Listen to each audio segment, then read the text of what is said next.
सरकारी नौकरी के पीछे बहुत पड़े रहते हैं। बहुत पड़े रहते हैं, बिल्कुल सही बात। मैंने कितनों से मैं मिला हूँ सर, 50 साल की उम्र हो जाती है, उनके सर के बाल उड़ जाते हैं सर, लेकिन वो अभी भी सरकारी नौकरी के लिए तैयारी कर रहे हैं। क्योंकि नौकरी सर कुछ नहीं बदल सकती है। नौकरी आपकी सब्जी बदल देगी।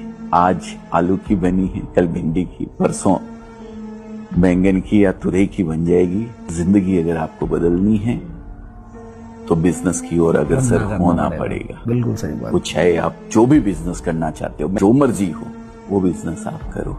25-30 हजार रुपए कोई मायने नहीं रखता है सर। एक मोबाइल एप्पल के लोग ले लेके घूमते हैं सर, और आपने अपनी एजुकेशन पे कितना खर्चा करवाया अपने माँ बाप से, लेकिन आप इतना खर्चा उसके ऊपर करते हो, तो एक जो आपकी जिंदगी बनाने में आपके काम आने वाला है, उसमें क्या आप 25-50 हजार रुपया खर्च नहीं कर सकते? बिल्कुल सही बात।